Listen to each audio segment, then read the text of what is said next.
Hello and welcome to a new podcast series with Leon John Russell, Luigi and Stephen Dean discussing From A Course in Miracles, the Manual for Teachers, and cross-referencing with the spiritual classic by Nisargadatta Maharaj, I Am That. Enjoy.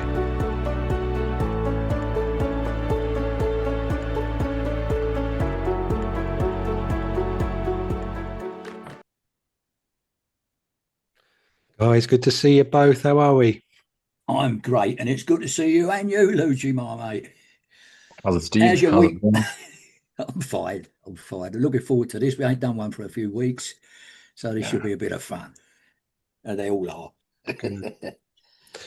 Well, we've got a cracking little section, like Lou was just saying before we pressed record. There's some absolute classics in this bit. What we're going to do is we're going to read How is Healing Accomplished? But we're going to look at it in the three parts so that we don't get too far away from each section when we refer back to it and riff on it. So let's deep dive straight away. How is healing accomplished? Healing involves an understanding of what the illusion of sickness is for. Healing is impossible without this. Number one, the perceived purpose of sickness. Healing is accomplished the instant the sufferer no longer sees any value in pain. Who would choose suffering unless he thought it brought him something, and something of value to him? He must think it's a small price to pay for something of greater worth. For sickness is an election, a decision. It's the choice of weakness, in the mistaken conviction that it is strength. When this occurs, real strength is seen as threat and health as danger. Sickness is a method conceived in madness for placing God's Son on his Father's throne. God is seen as outside, fierce and powerful, eager to keep all power for himself. Only by his death can he be conquered by his Son. And what, in this insane conviction, does healing stand for? It symbolizes the defeat of God's Son and the triumph of the Father over him. It represents the ultimate defiance in a direct form which the Son of God is forced to recognize. It stands for all that he would hide from himself to protect his life. If he is healed, he is responsible for his thoughts. And if he is responsible for his thoughts, he will be killed to prove to him how weak and pitiful he is. But if he chooses death himself, his weakness is his strength. Now has he given himself what God would give to him, and thus entirely usurped the throne of his Creator. Want to jump in, Lou? Yeah, the doppelganger, the two-edged sword. So it's almost a spiteful decision. And so since I cannot choose and I have no real power, I'm now going to prove to God that I do, since I cannot kill God, by killing myself. And, that part is how's it accomplished? It's healing is accomplished the instant the sufferer, or the idea of a sufferer, no longer sees any value in pain. Because we value it, and so that we can say, look, the world's done this to me. Look, my genetics have done this. My parents are to blame. The pollution is to blame. Something outside me is to blame. I haven't done this to myself. It's trying to take the blame for dreaming and project it onto the characters in the dream. How else is it going to punish you but through self-punishment? And he thinks it's a small price to pay for something of greater worth. What? Autonomy. It's the belief and I have a choice to keep dreaming. Sickness is an election, a decision. It's a decision we make. And until we take full ownership for being the dreamer, the Holy Son of God that has temporarily fallen asleep, this will elude you. the choice of weakness, thinking that we can decide how we should die when nothing actually dies. It's just simply a dream, a mistaken conviction of strength. There's no strength in choosing. You don't have a choice in your dream state. It's already over, replaying over and over again in what appears to be lifetime after lifetime. But it's all over, Holy Son of God. You're still in the kingdom, just dreaming that this is real. Yeah. I mean, I love that part. Sickness is a method conceived in madness. So for choosing to think you're, because one of my first recognitions as a young boy is surely this isn't God's doing. Surely we've dreamt this up. We are the God of the universe. In other words, it's our making. I figured that out at a very young age. How did that happen? Simply by willing to look at it again. As a young boy, wow, there it is. There's no way God would have made this. There's no way God would have created a planet where something has to die for something to live. It just doesn't make any sense. Just couldn't figure out why we would do this to ourselves, and it's taken me my whole life to figure it out. We haven't. We're just dreaming we have. God is seen on the outside, fierce and powerful. That's the identity of the God we all worship, the God of the old Bible, which is really just stories of Enki and Enlil and Anu. Yeah. Trying to keep the two suns apart. Ultimately, all of this is because we buy into beliefs that we, by our own making, belief we've made up, and just keep regurgitating and passing it from one generation to the next. No one says they choose sickness, yet they choose the thoughts which are sick. They choose the thoughts which are separated. And what appears as disease or pain or suffering in this world is the consequence of having chosen wrongly. And healing involves an understanding of what the illusion of sickness is for. And it's simply to keep us in the belief of separation, projecting blame onto the rest of our fractured selves. And also, if you think of that bit where it says in the course, the secret of salvation is this, that you're doing it to yourself. Yeah. This is perfect, isn't it? Because it's like, this is all happening to me. It's showing up in my body as a consequence of all the things that are happening to me, rather than it being a reflection of what's going on in your mind, manifesting itself in form. But the last point I'll say is the answer is actually in the heading. How is healing accomplished? So it's already accomplished. Brilliant. It's not to be accomplished. Healing is accomplished. It's done. You're just you're healed. You're just dreaming that you're not. Brilliant. Yeah. Well, essentially,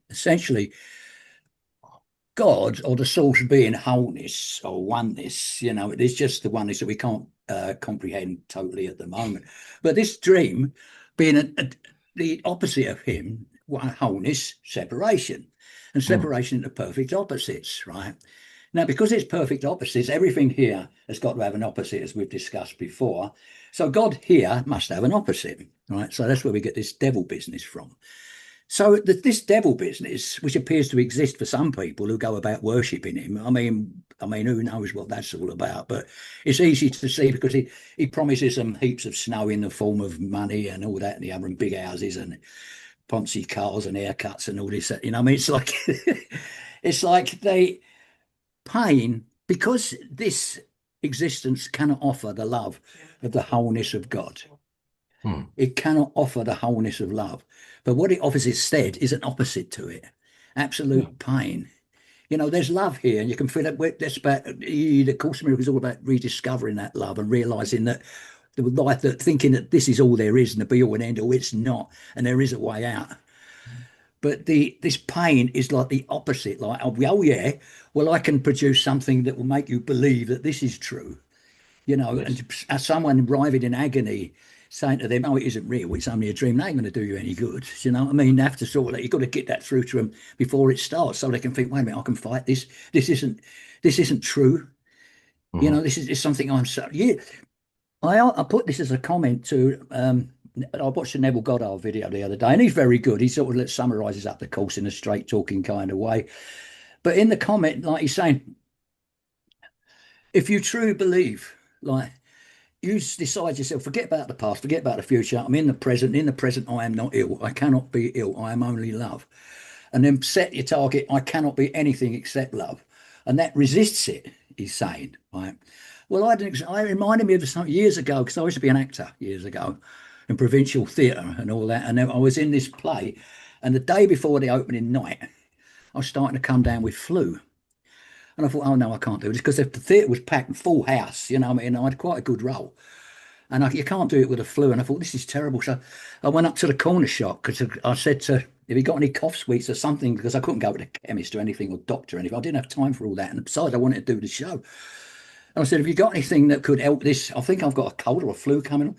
And she said, yeah, take these cough sweets, these throat and chest lozenges. I think they're called Jakeman's or something like that. Oh. She said they've been known, because Stoke-on-Trent, where I was living at the time, was a mining area. She said miners take these and that keeps away colds and things. I thought, okay, well, that'd do. She said they've been known to cure it. Well, I thought, well, I've only got a day. But I convinced myself, because I was so desperate not to let everyone down, that eating these sweets is going to cure me. So I went home and I unwrapped one, stuffing them in my mouth, just scoffing these, well, a little more than menthol sweets, really. But I stuffed them. I thought, oh, I'm going to get rid of this. And I thought, it's going to work, it's going to work. And when I woke up in the morning, all the symptoms were gone. And I thought, wow. Because I had convinced myself that these sweets were going to cure me. And they did. That's it. And since then, I've read about a bloke who wanted to give up smoking. He couldn't give up smoking. And someone had come up with a similar idea. If I eat something I never eat, I'll never smoke again. So he thought of something he never eats, and he thought of a tin of prunes, because he never eats prunes. So he went out and bought a tin of prunes, convinced himself, when I get to the bottom of these prunes, I'm not going to smoke again. And he had this tin of prunes and never smoked again, because he'd overcome it by convincing himself, I can do this. I'm a powerful being. I don't know if he did or he didn't, but that story's there. My story's true. That did happen to me. Yeah. And I'll say this before I forget, talking about miracles and all that. After I've been doing it, because when I started traveling 20 years ago, right, I wear glasses now, but I need them for reading. That's only the last couple of years I've had to, old age, started to need them for reading and all that. But when I first started traveling 20 years ago, I'd needed glasses for years for driving and watching TV. And I had hearing aids, because I didn't have very good hearing. Well, a couple of years after I started traveling, I was in Australia, and I was into the course big time. And I didn't ask for this, but one day I had to go over and see a friend of mine in Australia. I was in a farm, and he was on another farm somewhere, and I took the car and I was driving over there to see him. And as I was driving, I suddenly realised I couldn't see through my glasses properly. And I thought, how did they get dirty so suddenly? So I thought, well, don't stop now, because you're along a country road. You just get to... I got to my friend's farm, pulled in, took my glasses off to clean them, and everything was crystal clear. And the reason why they'd gone blurry is because my eyes suddenly healed, and the glasses, which were designed for my old eyesight, suddenly become blurry. They weren't dirty at all. My eyesight was cured, and they have been to this day. I mean, absolutely crystal. I went from not being able to drive without them or watching the TV to be able to see crystal clear vision. That's true. I didn't ask for a miracle, but it was a miracle. And I tell you, and since then, I lost my hearing aid. I left one around someone's house somewhere. Don't ask me how that happened, but I did. And the other one broke. And my ears improved, and I haven't needed a hearing aid since. And I didn't ask for any of this. Perhaps reading the course was enough. But like I say, in recent years, I've had to get reading glasses because it's just of old age, I suppose. But that's my miracle story. So healing is there. But the beautiful line in that, Steve, is you didn't ask, because whenever we ask for the miracle, we ask from a place of not having.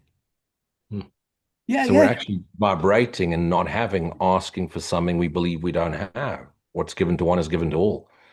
We already are healing. We already are healed. The fact that you just carried on with your life, pretending or not even giving it any attention, is what brings about the healing.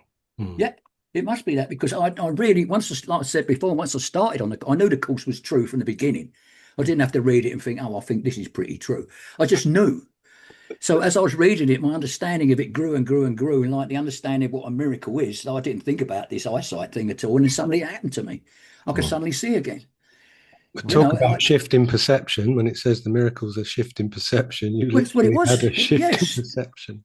Yeah. Literal shift in perception. I never And I wore think- glasses again after that. I didn't need to because I couldn't see through them anymore. You know, they were just blurred. I think that's so brilliant as well, Lou, about saying about the title, How is Healing Accomplished? And putting that slant on it, because it's so easy to overlay on that sentence that there is a journey and a time frame and something that's not already been arrived at. How is healing, how is healing accomplished? I'd love to know, because, I guess it's going to take about 30 or 40 years rather than it being a given and going, oh, how is healing accomplished?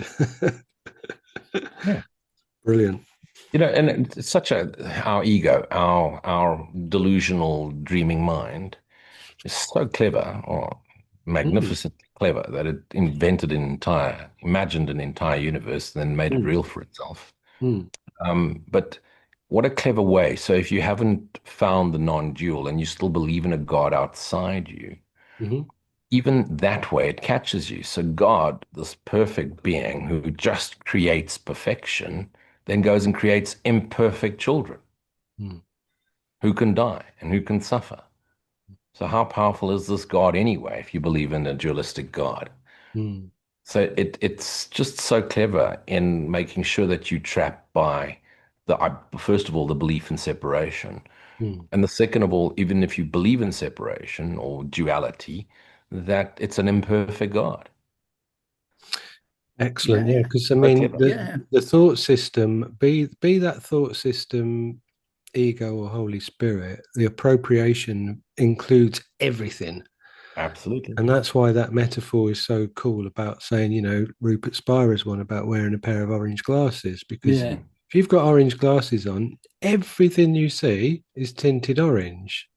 And if your primary experience of reality is wearing a pair of glasses, there's nothing that escapes that.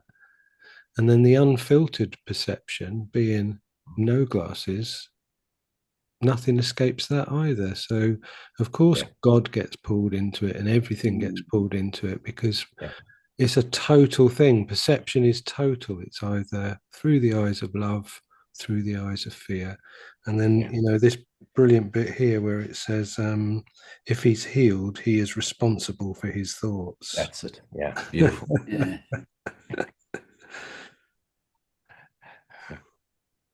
Which then it just goes down another rabbit hole, which means you think you think. Yep. You think you have thoughts. Like poor old Descartes. Yeah. Think about poor old Rene Descartes when he found out that people who don't think still are. Yeah. I think so, I'm not. Brilliant. Right, let's have a look at your section, Steve. This is for you then, the shift in perception. The shift in hearing aids and glasses. Yep, they shifted out of my life. I always like to say, people, if you're going to go around and tell lots of other people that you've just had a huge shift, make sure you pronounce the F properly. Yeah. There's my advice for everyone watching. EG33. Here we go. He's back. He's back. He never left. Right. Shift in perception with an F. Healing must occur in exact proportion to which the valuelessness of sickness is recognized. One need but say, there is no gain at all to me in this, and he is healed. But to say this, one first must recognize facts. First, it's obvious that decisions are of the mind, not of the body. If sickness is but a faulty problem-solving approach, it's a decision. And if it's a decision, it's the mind and not the body that makes it. The resistance to recognizing this is enormous, because the existence of the world as you perceive it depends on the body being the decision maker. Terms like instincts, reflexes, and the like represent attempts is to endow the body with non-mental motivators. Actually, such terms merely state or describe the problem. They do not answer it. The acceptance of sickness as a decision of the mind for a purpose for which it would use the body is the basis of healing. And this is so for healing in all forms. A patient decides that this is so and he recovers. If he decides against recovery, he will not be healed. Who is the physician? Only the mind of the patient himself. The outcome is what he decides that it is. Special agents seem to be ministering to him, yet they but give form to his own choice. He chooses them in order to bring tangible form to his desires, and it is this they do and nothing else. They're not actually needed at all. The patient could merely rise up without their aid and say, "I've no use for this." There is no form of sickness that would not be cured at once. What is the single requisite for this shift in perception? It is simply this: the recognition that sickness is of the mind and has nothing to do with the body. What does this recognition cost? It costs the whole world you see, for the world will never again appear to rule the mind. For with this recognition is responsibility placed where it belongs, not with the world, but on him who looks at the world and sees it as it is not. He looks on what he chooses to see, no more and no less. The world does nothing to him, he only thought it did. Nor does he do anything to the world, because he was mistaken about what it is. Herein is the release from guilt and sickness both, for they are one. Yet to accept this release, the insignificance of the body must be an acceptable idea. With this idea is pain forever gone, but with this idea goes all confusion about creation. Does not this follow of necessity? Place cause and effect in their true sequence in one respect, and the learning will generalize and transform the world. The transfer value of one true idea has no end or limit. The final outcome of this lesson is the remembrance of God. What do guilt and sickness, pain, disaster, and all suffering mean now? Having no purpose, they are gone, and with them also go all the effects they seem to cause. Cause and effect but replicate creation. Seen in their proper perspective, without distortion and without fear, they re-establish heaven. Holy smoke, that is good. You know, like with it, what people don't tend to realise, I mean, well, it's easily explained. But people don't realise that the body and the mind are separate. In a world of separation, the body is separate from the mind. We think like the mind sits inside the body and they're one unit, you know. Mm. They're not. I mean, the body, like when the body ceases to function, the mind leaves it and goes into this other dimension, either to the source or back to the astral, wherever it goes. But the mind never dies. You know, the mind dies when you go back home proper, because the mind or consciousness isn't required anymore, because there's nothing in there to be conscious about. But we've discussed that before, you know. Mm. But the mind, once the mind, it's like with Jesus with his miracles, going by what you've just read out there. He was totally awakened. And to go to somebody who was suffering, and once they realize that he was totally awakened, if they recognize his awakening, then they must recognize that they can't be ill in his mind. And if they're sharing the same, if he manages to share his mind with them, they are going to be well again. I mean, I don't know about walking on water or making dead bodies rise up or anything like that, though I think that's possibly metaphorical. Absolutely. You know, analogical, you know, like metaphorical, like, you know, someone appeared to be like they're on their last legs and suddenly he heals them and they stand up. Being actually dead, the body's dead. I don't know how that could work. I mean, I suppose you could, but if I'm going to meet you where you think you are, and you think you're sick, then when you look at me, you're going to see fear reflected back at you because I'm afraid for Yes. you because you're afraid. But Yeah. Uh-huh. if I look at you and I refuse to see that, and I just see the perfectly safe, healthy, untouchable you, you're going to then see that in my face. So, and we get these lovely stories about the biblical Jesus and people weeping and wanting to wash his feet because he just reflected back at them their purity. And that's one of the reasons like people love to be in relationships, and because it's Mm. such a wonderful healthy thing to have that mirror, to be in the same house on a daily basis as someone that when you look in their eyes you see how much they love you, and that Mm. reminds you that you are lovable. It's an incredibly beautiful thing, and he never looked at people and went, "Oh no, you poor thing, you've got a bad leg." He's like, Mm. "You're not in the body. The body's a thought in the Yep. mind. The Yep. mind isn't in the body. The body is a Hmm. thought that we put around this indivisible self to try and go, well, Mm. that's Leon, that's Lewis, that's Steve, that's a house, that's a car, that's a planet, that's the sun." Da, da, da, da, da, da. It's like, no, none of that exists really. The changelessness underneath all of that is perfect Yeah, oneness. Yeah. 100%. Look, also the most important part of that section is the miracle isn't the healing of a body. You know, herein is the release from guilt and sickness both, for Oh they God, are yeah, one. Yeah. yeah, yeah, yeah. To accept this release, the its insignificance of the body must be an acceptable idea. Mm, And think about what we spend our entire lives on: resisting getting older, resisting getting sick. Everything we do is a precaution to keep the body safe. The body is just a thought in form, the appearance of thought. Thought forms, spirit world, thoughts inform the projected world. Secret dream one, secret dream two. yeah. And the minute we let that go and recognize first and foremost, the miracle is the awakening to self that our dreaming mind is undergoing. And it can only undergo through the experience of what it's not. It recognizes what it is. And the only way it recognizes what it is its thoughts forms, its thoughts in form, realize they are not real. Their bodies are not real.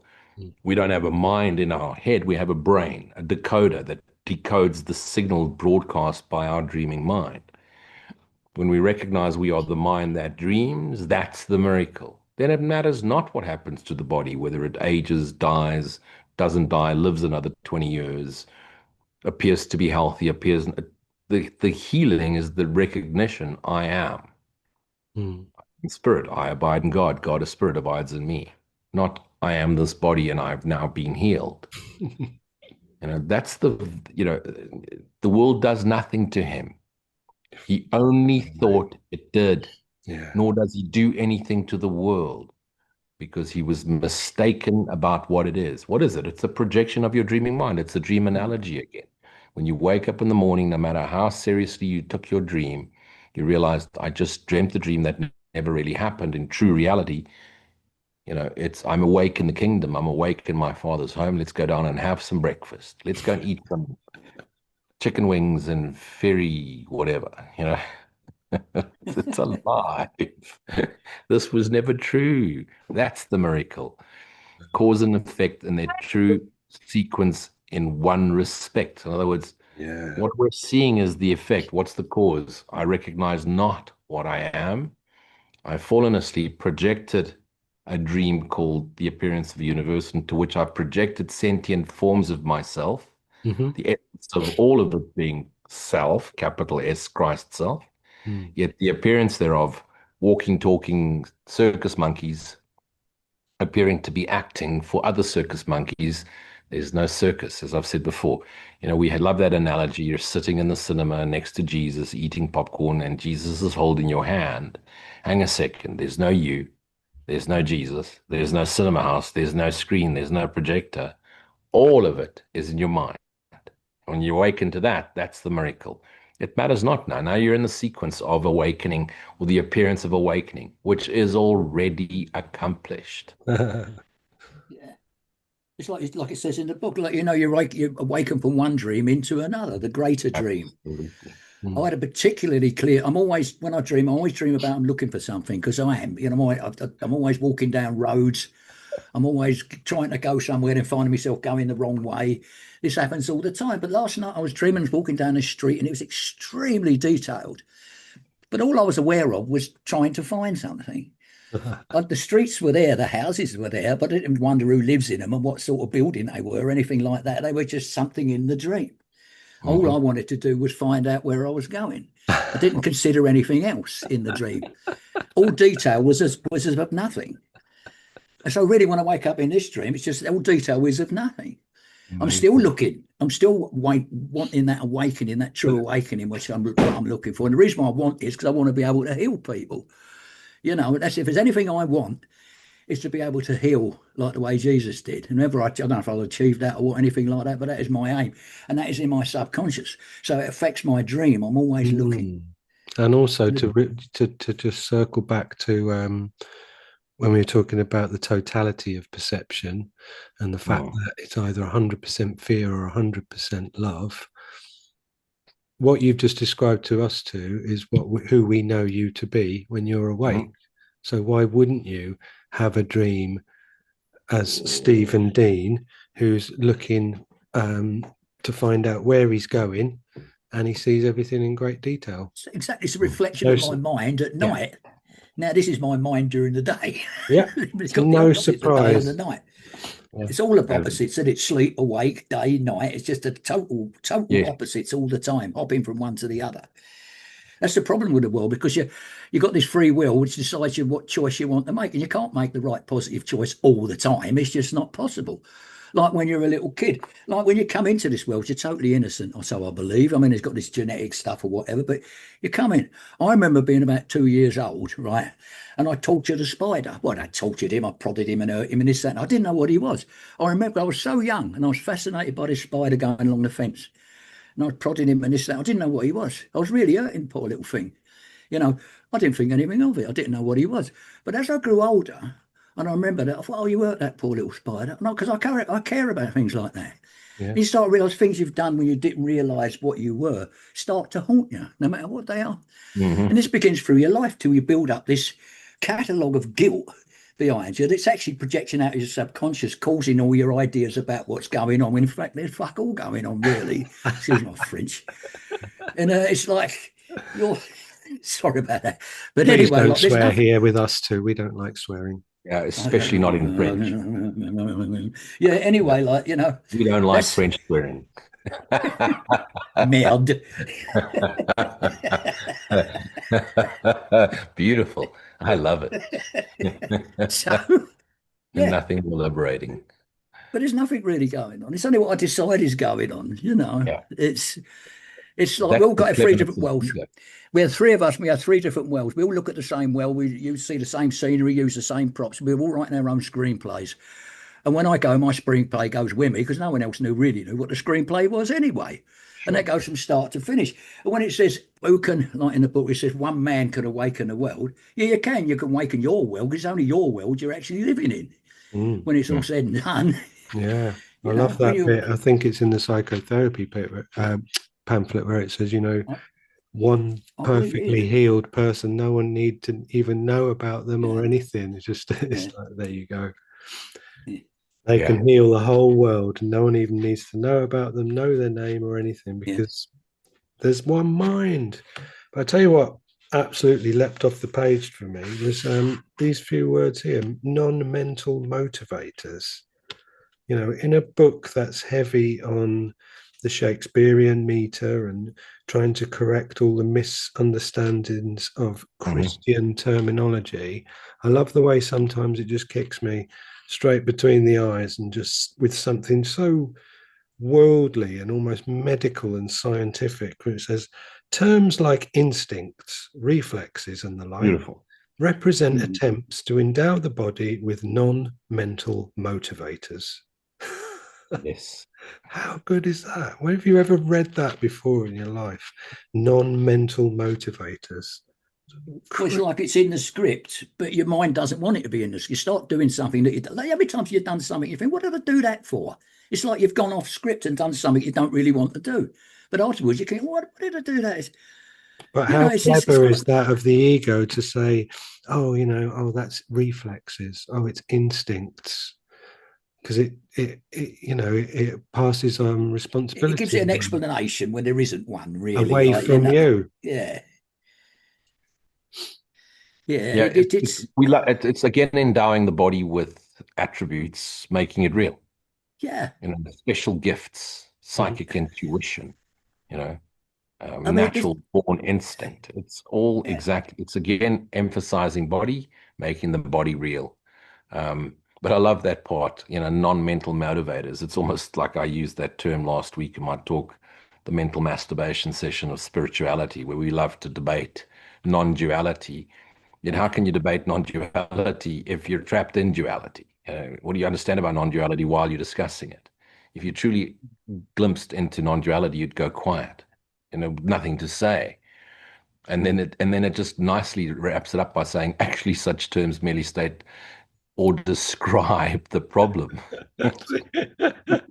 Backhanded, they do not answer it. Oh, cool. So you think you have a body. I'm waiting You for A Course in Miracles too, where it does speak about the meaning of love instead of pretending it's beyond words. It's like, come on, let's get to it, please. Meaning of love, pizza and wine.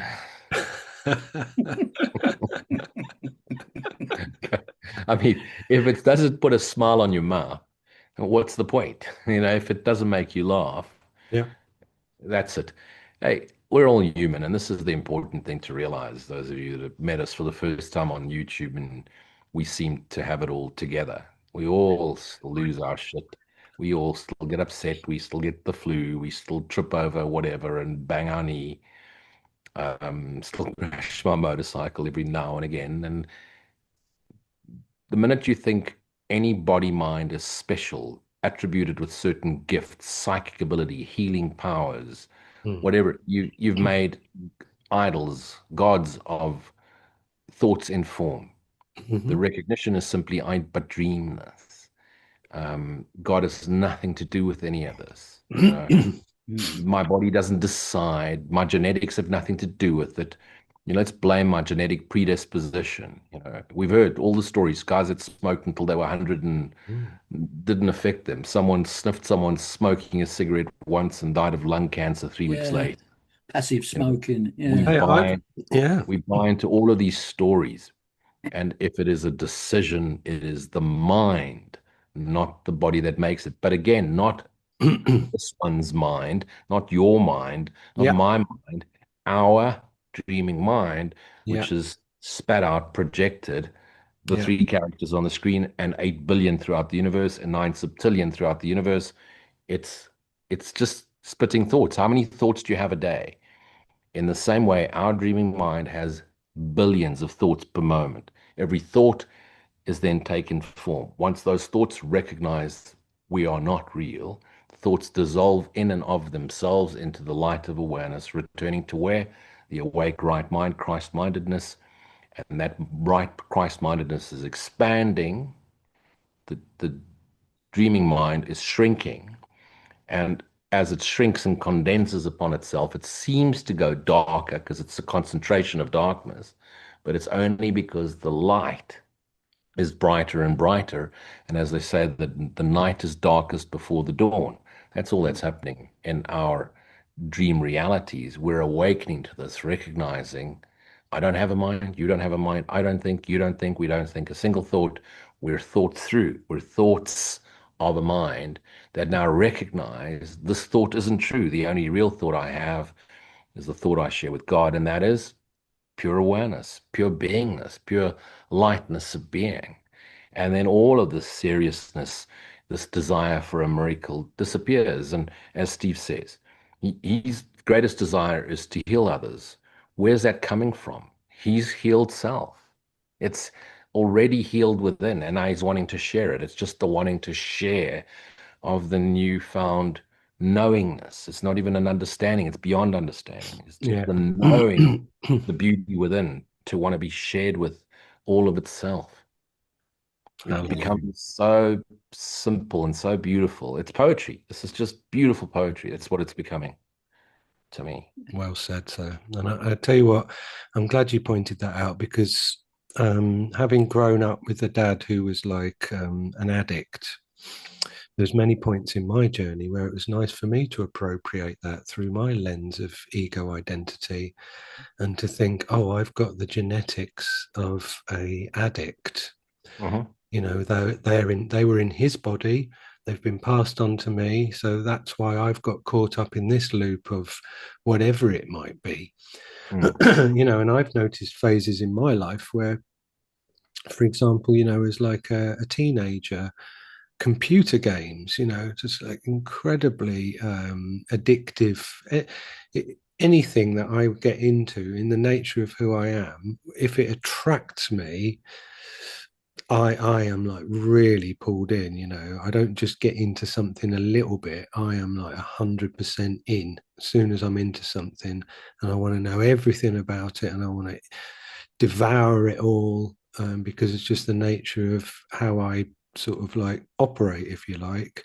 So I did have to have discernment, and there was a time in my life when that thought of like, this is a genetic thing. I actually have to be careful because if I get into computer games, if I get into drinking, if I get into drugs or an activity, I'm going 2 feet in the deep end. So, you know, I do have to have discernment.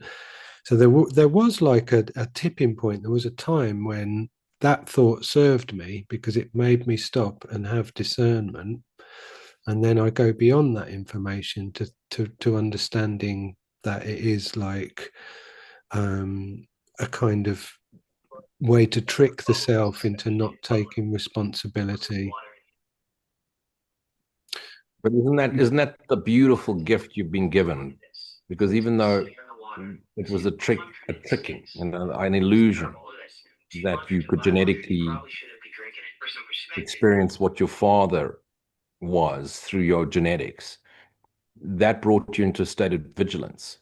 Now we Yes. see the alcoholism, drug addiction, whatever the case may be. What are people addicted to that harms them? You know, besides drugs, alcohol, pornography. Uh, you know, we see those as bad, but we don't see the other addictions, which, you know, the chasing of money or fame or whatever the case is. We don't see those as bad. We see those as ambition.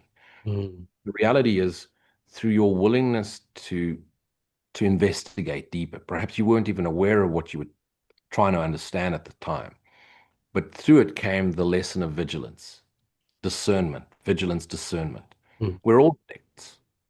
Most Yeah. Course in Miracles students that have read the course more than 3 times are addicted to finding the truth. Yeah, Those sure. that have read it 12 times, 24 times are addicts. Mm. We're all addicts. Mm. We're addicted to something. Mm. And it's either good addiction or bad addiction, but it's all addiction. We are all predisposed to be addicted to incarnation. How many times have we done this? In my case, 1,664 times that I can recall, because I'm special. We're all addicted. But the minute we choose to stop resisting, the resistance to recognizing this is enormous. Because the existence of the world as you perceive it depends on the body being the decision maker. So you've all heard me say this before. Our greatest fear isn't heaven or awakening to the absolute reality we share with God. Our greatest fear is the disillusionment that comes with having made up this dream. And when we do return to the oneness of being, where I and my Father are one indivisible. There's no you, there's no God, there's no Jesus, there's no heaven. There's just beingness, a pure awareness aware of itself. That's what we fear. You know, I think most spiritual people would be very happy with the idea that when they die, because they now know that there's life after death, we're going to return to the spirit world and we're going to live happily ever after as beings in the spirit world with God and with characters like Jesus And if we can keep incarnating, we're all going to ascend and be on the same level as the Jesus or the Ramana Maharishi or the angels or the special levels of being. We're okay with that. Mm. But the idea that every single body appearance throughout the universe will dissolve and just be pure light, and there will be no you, me. The sons of God is just rays of light ever extending in the present here now forever. Mm. It's not you and me awakening. That's our greatest fear, and that's why we resist this, and therefore we want to either be a body or an individual spirit being. True non-duality that this course takes into is Holy Son of God, only you dreaming this whole thing up. And you, Son of God, are pure extension energy of God. Mm. Love of God, extending forever. Mm. And that's why we want to get stuck onto the problems and find solutions for genetics and body and addictions. And hey, Holy Son, Mm. just be, you know. And so I we want guess, to describe problems and we don't want the true answer. yeah, excellent as always. And what's coming to mind for me there is like the orange sunglasses thing again, and the totality of perception. And you know, that sentence again, how is healing accomplished, right? That sentence doesn't change. If I look at that sentence through the lens of ego identity, then it's like, how is healing accomplished? You know, how's this thing that I haven't got now, that hasn't happened yet, in the future? There's a past, there's a present, there's a future, and there's other people, there's elements, there's details, there's this, there's that. How is it accomplished? Or that sentence doesn't change, and I look at it through the unfiltered lens of direct experience with no thought overlaid upon it. And you see, how is healing accomplished? Oh, yeah, that's interesting. How is it accomplished? Because it's already done. Mm. But the sentence didn't change. But the way of looking at it was either total in one sense or total in the other sense. Mm. So when we look at, you know, oh, what is after life after death? Oh, what is the meaning of love that forever lies beyond words? We've got the orange glasses on. And so we're going to see it in the tinted orange. Yeah. You know, And then sometimes we want to exchange the orange glasses for spiritual light blue shades. And now look, they've all got orange glasses. I have light blue heavenly shades. yeah, I'm seeing heaven. No, you're not. You're just seeing the snow in blue. yeah. I don't know if I spoke about this before. I can't remember. Like, my memory's faded these days. Oh dear. Lucy's. Oh, yeah. Well, come We'll on. have to get. We'll have to get the old. I'll have to get healed. Get it all back again. Oh no. Sorry to interrupt you. Go on. That's all right. I mean, what Lucy said about reincarnation. This is about the point. I once read some time ago that reincarnation used to be in the Bible, right? And it was removed Yes. by the Second Council of Constantinople in either the 4th or 7th century. I can't remember why. But there was never any reason given why they did it, right? But in, Yogananda's book, he talks about when he was at the University of India, they actually give an explanation of why this was so. It was because they didn't want people to know they had reincarnation, because they thought if people knew they could come back again, they wouldn't be so pious, they wouldn't be so Christian. They think, I don't want to go to heaven, I don't want to go to hell, I better be a good boy. And there was this form of control. But they thought like, well, if they know they're going to come back again, get a second chance, they might not be as pious as we'd like them to be, so they scrapped it. They took it all out. There are They unfortunately left one line, which of course then got completely misinterpreted, and then started a whole movement in the 50s, and that was, unless a man is born and born again, he cannot enter the kingdom of heaven. So they made a mistake. They didn't have erasers in those days. Also, there's some part in it where they talk about Abraham will be reincarnated as a Messiah or something. If I've got that right, but there are hints of it left in there. And in Revelation, there's a part about you will not go out again, which could be taken to me to go outside the reality of heaven again. That's what took that to me. There's also a passage where Jesus gets asked if the leper that he's just healed had sinned. And he said, neither he nor that which was before he came had sinned before. In other words, there was Ah, no sin, is what he was alluding at. So he was already referring to the common belief in reincarnation back then, yeah. you know. But one of the reasons also is, and maybe it's a good reason, is if we had believed in reincarnation while we were rather primitive, and if you see the things going on in this world, can you imagine what it was like 2,000 years ago? Sure. You Yeah. know, just imagine, okay, listen, I can just go around murdering. I'll just be back, you know. Yeah, I'll come back like, yeah. I'll I just don't come care if I back Yeah, and get do it hung, I'll better come next back time and around. murder some more. yeah, Yeah. right. Yeah. Yeah. Let's just pull something up here that I don't want us to not cast the right amount of attention upon. Let's have a look. Oh, I had it then. Where's it gone? Jesus is hiding it from me. Oh, this is it. So this is absolutely ding, place, cause, and effect in their true sequence in Yes. one respect, and the learning will generalize and transform the world. Vital. The Yeah. transfer value of one true idea has no end or limit. The final outcome of this lesson is the remembrance of God. Yes. The transfer value of one true idea has no end or limit. And I know I like to repeat it, but that if this course will be believed entirely or not at all, we're going to believe this entirely. The transfer value of one true idea has no end or limit. We could probably do about 18 podcasts just on that sentence Just on because that. it's There's a incredible. true sequence of, you know, Yeah. of cause and effect, Mm-hmm. you know, of content, not form. Generalize that word as well. Let's not skip over that because, again, it's the totality of perception. It's like Yeah. you get it sussed, you get one idea right, because there's like, Steve's always saying there's no differences, as we know, it's just one thing going on here. So why can one true idea not extend and permeate everything? Because if perception's total, and coming back to this thing again with the title, how's healing accomplished, and we just see it through either the lens of the ego or the spirit, perception's total. So of course one true idea has got no end or limit because it's total, it's 100%. When you see things, me and my wife always joke when you see things on telly and they go, I'm going to give this 110%. You're like, come on, dude. I know what you mean. I'm only ribbing you, but Yeah. it's 100% or zero.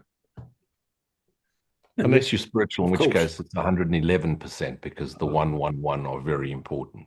That's true. I do know. I remember you saying that you set a little alarm on your mobile for when it's 11:11 every day, so you can do a special prayer. Incidentally, have you two been through that period where you keep seeing 11:11 everywhere? Lou Or does. 111 or Everybody goes 11:7? through that Yeah. phase, yeah. I have. Lou, I mean, unless you've been through it, you can't really describe it to people because it's everywhere. yeah. It's everywhere. I mean, not you don't look around and see 11:11, but it seems to keep popping up everywhere. Booking into hotels and you're given the hotel room 111. Yeah. It's Something almost comes. It's it's just it's only occasional now, but one time it was just went on and on and on. Yeah, And I it's the looked into it practice trying of to find. vigilance. it's almost as though the Practice. learning will generalize and transform the world. Yes. Yeah, But that line is Trans- the final outcome is of this lesson is the remembrance of God. Full stop, yeah, ka-ching, close the yeah. book. Close the You know, book. Right, let's go. what do guilt, sickness, and pain, disaster, and suffering mean now? Having no purpose, they are gone. And here comes this is the whack. Mm, And with them also go all the effects they seemed to yeah. cause and effect, but replicate creation. Mhm. And that's vital to get because what is replication? So if you could go take a step back, what is creation? Pure Mm, love, extending. mhm. Cause and effect, what is that? It's not extending. The effect of misperception or false perception is making or Mm, imagining. But they try and replicate creation, never can, because no matter what it replicates, it cannot hang on to it for eternity. Yeah. Because if it could, then we would be immortal physical beings. Yeah. And the beauty of the apparent death is that it brings us into that awareness that what appears and disappears was never true. Yeah. See Yeah. a proper perspective Yeah. without distortion and without fear. Yeah. They reestablish heaven. It's Wow. Amazing. Wow. Amazing. And also Yeah. the idea of projection and reflection could easily be put across in its intensity, but like somebody in love, right? If you've been in love, I mean, everything's just wonderful. Like you're walking home from some bird's house and you just fell in love with her later, and everything's just great. You know, oh my God, look at that, and that a great lamppost. Oh, that's terrific. Oh, man. This is just wonderful. You know what I mean? But on the other hand, like someone's really, you get an angry person, all they see is things around them to make them angry. You know, Yeah. somebody who comes to work who's got out the wrong side of bed, so to speak, and he's shouting at everybody, and you did this wrong, you did that wrong, what's that hanging up? Let's hang him wrong, put that right, blah, blah, blah, blah. He's projecting his anger out everywhere, and he sees it everywhere he goes. The person in love can't see any of that, yet they're looking at the same world. That's projection and reflection. Absolutely. Yeah. Yeah. And it's, Look, and I've never been in love, so I have no idea what you're talking about. We love you. We love you, Lou. Yeah. We'll take you out. If we ever come to South Africa, we'll take you out for a romantic meal and stare into your eyes from across Candles. the table. It's a good thing neither of you invited. You say that. We've got a secret plan, haven't we, Steve? My retreat in 2067. Right. The function of the teacher of God is to fly to South Africa and take Lewis out for a romantic meal. Oh, God, look, Steve, it's even here in the book. Right. Chapter 94. Yes. It is written. Yeah. Why can't women go to stonings? Right. The function of the teacher of God. If the patient must change his mind in order to be healed, what does the teacher of God do? Can he change the patient's mind for him? Certainly not.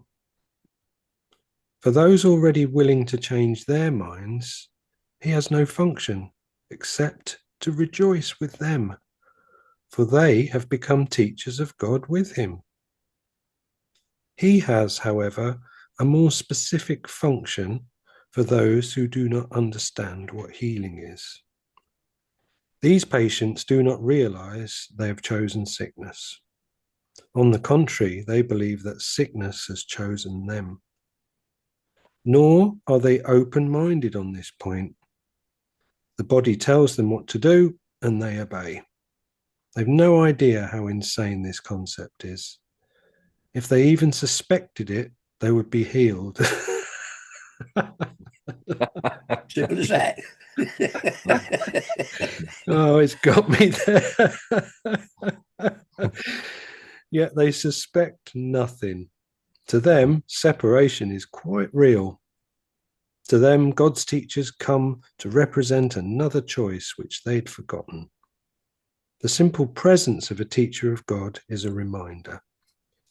His thoughts ask for the right to question what the patient has accepted as true. As God's messengers, his teachers are the symbols of salvation. They ask the patient for forgiveness for what God's Son. They ask the patient for forgiveness for God's Son in his own name. Shakespeare got me there. They stand for the alternative. With God's word in their minds, they come in benediction, not to heal the sick, but to remind them of the remedy God has already given them. It's not in their hands that heal. It's not their voice that speaks the word of God. They merely give what has been given them. Very gently, they call to their brothers to turn away from death. Behold, you Son of God, what life can offer you. Would you choose sickness in place of this? Not once do the advanced teachers of God consider the forms of sickness in which their brother believes. To do this is to forget that all of them have the same purpose and therefore are not really different. They seek for God's voice in this brother who would so deceive himself as to believe God's Son can suffer. And they remind him that he did not make himself and must remain as God created him. They recognize illusions can have no effect. The truth in their mind reaches out to the truth in the minds of their brothers, so that illusions are not reinforced. They are thus brought to truth. Truth is not brought to them. So are they dispelled, not by the will of another, but by the one will with itself. And this is the function of God's teachers, to see no will as separate from their own, nor theirs as separate from God's.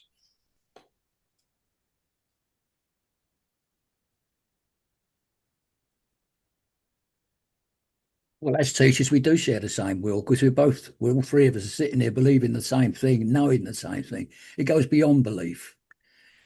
And that's knowing that the three of us have is what connects us together and brings us here to do this every week or every other week. You know, And we all allowed a little bit of silence as well to just, digest that. yeah, just to feel that knowing of just like, bloody hell. It is like it's gaining and knowing. It goes beyond belief to knowing. Mm. You know, and it's like you say, a lot of people say, well, do you believe the talks? I don't believe it. I know it. Well, how can you know it? I just know it. It's just in the heart. You just Do you know. believe you've got a hat on? In a dream, I have, yeah. It's my dream hat. You know you've got a hat on. But it's these holy, this is the holy instant. This is what's just happened. Is you read this, and this is why I urge people, just start your day with a course. Just it takes you to that moment, and it takes you straight into that prayer. This holy instant I give to you, be you in charge, that I may follow you, certain that in your direction I have found peace. The patient must change his mind in order to be healed. Now, okay, remember the course is talking us at different levels, and his mind, your mind. We don't have a mind. We are activities in our shared collective dream mind. But yes, we're all fragments of that same mind. So there's an appearance that you and I have a mind with which we choose. But no, God is the mind with which I choose and chosen through. But it's these moments that, can he change his mind for him? Hey, special teachers for God. Hey, you special ones. Certainly not. Yeah. And to add to Steve's earlier French, certainly fucking not. Teachers for God, you're not here to change anyone's mind. Yeah. Because you are just an activity of the same shared mind. PG-33, it's Luigi's channel again. So recognize that beauty because it takes all the pressure off. Yeah. You're only here to recognize our one shared self. And you do more for the healing of the world by recognizing your Son of God self and that which appears to dream, which isn't true, but that which is bearing witness, the observer of the dream for now, closer to it. And eventually there won't even be a witness because there's just the awareness of being or awareness itself or beingness itself, interchangeable words. So for those already willing, because that's that's why stop marketing, stop chasing, stop trying to recruit followers. Don't turn this into another cult, another temple, another circle of lunacy, foundation of madness, another cathedral, another church, guys, don't do that. People with all the right intentions built a church 2,000 years ago. Look where it's taken us. 30,000 sects, no one agrees. One half wants to kill each other, the other half wants to bomb someone else. Don't go there. Rather, just recognize I've done this unto myself, and I can choose. It takes one Holy Son to awaken. 2,000 years ago, he planted the seed in our collective mind that ascension is possible. Let's become demonstrators of that which we've learned through our brothers that have come before us. whether it be a Jesus, a Ramana, a Nisargadatta, a Muji, a Papaji, or whatever. Let's recognize that and share that knowingly. For those already willing to change their minds, he has no function except to rejoice with them. For that echo of eternity, the laughter that echoes through the mind. For they have become teachers of God with him. We're reflections of us, of each other, you know. And here comes the very, very specific instruction. If you've taken up this role willingly, you have, however, a more specific function for those who do not understand what healing is. And you know what that function is? Not to tell them, not to lecture to them, not to preach to them, not to try and convert them, not to try and bring them to a retreat. There's not going to be a retreat in Africa, brothers. But to demonstrate, I mean, spend 20 minutes with Steve. You start laughing. You can't help it. 10 minutes in, you're laughing. You know, add Steve and Leon, and it's just laughter. I mean, it took us an hour just to calm down, having met earlier before we started the recording. Why? We're talking about circuses and monkeys and just having fun and tattoos and you know, that's it. You come to reflect the joyous lightness of being. And no, you know, trust me on this one. I'm spiritual. Not everyone's going to see it, and people are going to see in you reflections of their ugly mirror. People who are unhappy with themselves see in you everything they hate about the world. No matter how kind you're trying to be, spiritual you're trying to be, miraculous you're trying to be.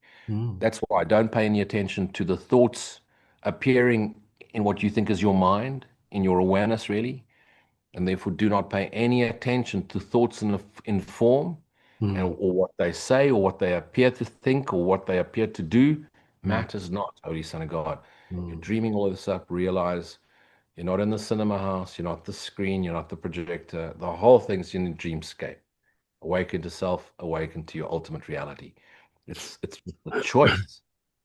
It's just a choice. And teacher for God, stop preaching, start being, start sharing. Bring the joyous lightness of being in the only way you know how. Don't try and be spiritual. Don't try and imagine what Jesus was like, unless you like donkeys and sandals. And I mean, that guy had dirty feet. No matter where he went, someone wanted to wash his feet. Do you want to be that dude, or do you wear boots like I do? No one's ever wanted to wash my feet. So just be yourself. Just be as you are. You don't have to change. You don't have to spiritualize. You don't have to change your language. You don't have to change your persona. You don't have to change your temperament. If you're a miserable git like Luigi Poo, be miserable. But do it properly and play your role to the best of your ability. But recognize, hey, this isn't real. I'm never left. I'm still in my Father's kingdom. And then the truth in their minds reaches out to the truth in the minds of their brothers, so that illusions are not reinforced. Yeah. Keep it real. I mean, I remember the first time I listened to Steve, I just laughed and laughed. I thought, gee, finally, a guy who brings the truth in most humorous and amazing and rapid fire way. And that's you know, when I chatted to you, Leon, years later, I said, hey, look up this dude. You know, wow, he's sharing the same truth. And that's how the mirrors come. Very different in the way that we deliver. Keith Kavanaugh, I mean, wow, gentle, beautiful, poetic, Irish, funny as hell, sublime humor. And yet, you know, Nick Arundis, another one, you know, what's her name with Blunton up front? It's beautiful, just beautiful characters, all sharing the same knowing in their own individual way. No one's trying to be different or special, just show up, show the infinite lightness of being. Yeah. Telling the truth through your own individual filter, so to speak. Yes, very well put. Yeah.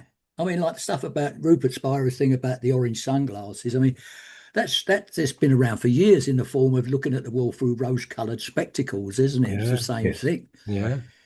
You know, you look at the world through rose-coloured media, you'd see everything wonderful all the time. You know, I'm looking forward to seeing a lamppost that I love now. Well, go on. Well, I didn't mean I actually loved the lamppost. I saw it in a more sort of kind of kindly light. I'm going to stop Musicians always say the funniest things. What's that, Lou? I said musicians always say the funniest things. I'm going to stop any dogs from peeing up the lamppost outside now because I love it so much. Yeah, stop them.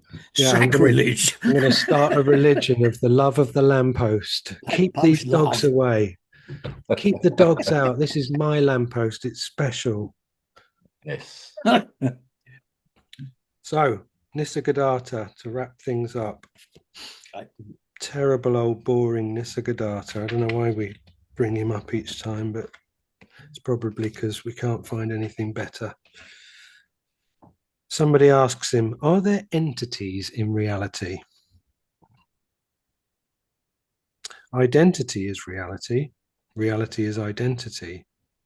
Reality is not a shapeless mass, a worldless chaos. It's powerful, aware, and blissful. Compared to it, your life is like a candle to the sun.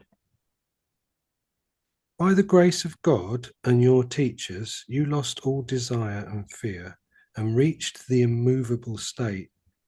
My question is simple. How do you know that your state is immovable? Only the changeable can be thought of and talked about. The unchangeable can only be realized in silence. Yes. Once realized, it will deeply affect the changeable itself, remaining unaffected. How do you know that you are the witness? I do not know. I am. I am. Because to be everything must be witnessed. Existence can also be accepted on hearsay. Still, finally, you come to the need of a direct witness. Witnessing, if not personal and actual, must be at least possible and feasible. Direct experience is the final proof. Experience may be faulty and misleading, quite, but not the fact of an experience. Whatever may be the experience, true or false, the fact of an experience taking place cannot be denied. It is its own proof. Watch yourself closely, and you will see that whatever be the content of consciousness, the witnessing of it does not depend on the content. Awareness is itself and does not change with the event. The event may be pleasant or unpleasant, minor or important. Awareness is the same. Take note of the peculiar nature of pure awareness, its natural self-identity, without the least trace of self-consciousness, and go to the root of it, and you will soon realize that awareness is your true nature, and nothing you may be aware of you can call your own. Is not consciousness and its content one and the same? Consciousness is like a cloud in the sky, and the water drops are the content. The cloud needs the sun to become visible, and consciousness needs being focused in awareness. Is not awareness a form of consciousness? When the content is viewed without likes and dislikes, the consciousness of it is awareness. But still, there is a difference between awareness as reflected in consciousness and pure awareness beyond consciousness. Reflected awareness, the sense I am aware, is the witness, while pure awareness is the essence of reality.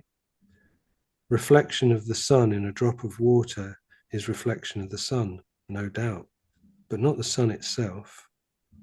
Between awareness reflected in consciousness as the witness and pure awareness, there is a gap which the mind cannot cross. Does it not depend on the way you look at it? The mind says there is difference, the heart says there is none. Of course, there is no difference. The real sees the real in the unreal. It's the mind that creates the unreal, and it is the mind that sees the false as false. I understood that the experience of the real follows the sense of the false as false. sorry, I understood that the experience of the real follows the seeing of the false as false. There's no such thing as the experience of the real. The real is beyond experience. All experience is in the mind. You know the real by being real. If the real is beyond words and my mind, why do we talk so much about it? For the joy of it, of course. The real is bliss supreme. Even to talk of it is happiness. Beautiful. Yeah, very. Very. I like the idea he talks about the witness, where you just watch the world go by, so to speak, and don't have any particular thoughts about it. That's Like there's some, forgiveness in Course in Miracles language, isn't yeah, it? yeah. To not overlay meaning on anything. Nothing has any meaning. The Like witness. as the moment arises, the moment disappears. If you know the moment disappears into your memory, just forget about that. Just take moment by moment. Isn't this a Gadar that talks about? It's moment by moment by moment. The script is already written, so let your body and mind do what it wants. You just become aware of it. You just watch it through good or bad. If someone says to him, like, I notice you smoke cigarettes, he said, yeah, my body's smoking cigarettes, my spirit ain't. Do you know what I mean? That's what's in my, in my spiritual life, the life of what Luigi smokes, and the life of Luigi, he smokes in that life, but that's what his life is. He's God experiencing Luigi, like I am God experiencing Stephen Dean and God experiencing Leon. In my life, as I said before, like when I pass away from it, all my memories of it will all go with me. You and the same. It's just what I've made up, just so I perceived what I thought was there. Mm. I can describe it to you, but you think, oh, that's what he thinks, but it's really nothing except an opinion of what I'm expressing. Brilliant. Yes. And when you and me started chatting when we were waiting for Lou earlier, and you said to me, how was the concert the other day? And I said to you, well, this guy is such a virtuoso player. I can't use language to put it across to you. I could tell you his guitar was white, and you go, okay, a white guitar, but Yeah, and if you say it was great, it was fantastic, it was astonishing. I mean, it says nothing really, does it? No. Except it was really good. And interestingly, even if I tell you his guitar was white, I'm picturing that guitar that was white. You're going to picture your own version of a white guitar. Yeah, I would picture a white Stratocaster for some reason, though he probably wasn't playing a Stratocaster. Right. I think he plays. I don't know what he plays. I can't remember now, but I don't think it's a Stratocaster. Yeah. But we just have to trust that we know what that generalization is, because we do. Yeah. It gives you an idea. If I invited you two round for some veggie burgers, Lou's going to faint. We're going to need to get the ambulance out to try and resuscitate him, because he's been given a plate of food that has got nothing on there that once had a heartbeat. But I'm going to eat that veggie burger and think it's fantastic. Lou's going to want to eat a knuckle, like a great big lump of meat about the size of my head. Steve, you're going to jump in. I mean, I eat meat. I mean, I was brought up to eat meat. I don't see. Anyway, we know they're not going to argue about meat eating or vegetable eating, but the point it's in the eye of the beholder, that, and yeah, we trust that even if trust is not quite an on point word in terms of what we come to use it as in course speak, but we can say that we trust that one another knows. When I say, oh wow, that apple was lovely, and you go, okay, I know what he means. I don't like apples, but I love bananas, whatever the thing is. The generalization, the commonality is there. Yes. Yeah. I think the whole idea was like eating meat and all that in a spiritual sense. If you have some kind of vindictive thought about the way you do this, like I don't really know. I don't judge anything anyway. I mean, I do know it said I've got a special version of the course that no one else. I've got 32 chapters in mine, and it does say in 32 that if you haven't got to the point yet where you realize you should be vegetarian, then you won't actually get into heaven. But I don't tend to share that with many people because it's special information that I like to keep back for myself. Well, that's your world, isn't it? Yeah. that's what came in with you and what goes out with you. I'm not finding that vegetarians always have that same attitude, like, you know what I mean? You ain't going to go to heaven unless you eat carrots. You know, that don't seem to make a lot of sense to me, really. Oh, it's in the You know, course, it's chapter is it? 32. Where's it mentioned carrots? It does, I don't chapter do reading about 32. carrots. I've got the extra chapter, and I've No. got basically I've got the leap year edition of the course, so I get 366 lessons in the workbook, and I get 32 chapters in the text. And in chapter 32, it definitely has a paragraph about eating carrots gets you into heaven, eating meat keeps you completely and utterly shut out forever. Well, I never knew that. Yeah, well, there you go. You You have to learned something. photocopy it and mail I it to me, and can't, I'll I'm afraid. No, the it photocopiers don't disappears work. outside your range of vision. Yeah, the photocopiers aren't working in West Sussex at the moment. It's a shame. You'll just have to take my word for it, Steve. I'll take your word for it. These sons of gods are not listening out for his voice, and they're so deceived by themselves.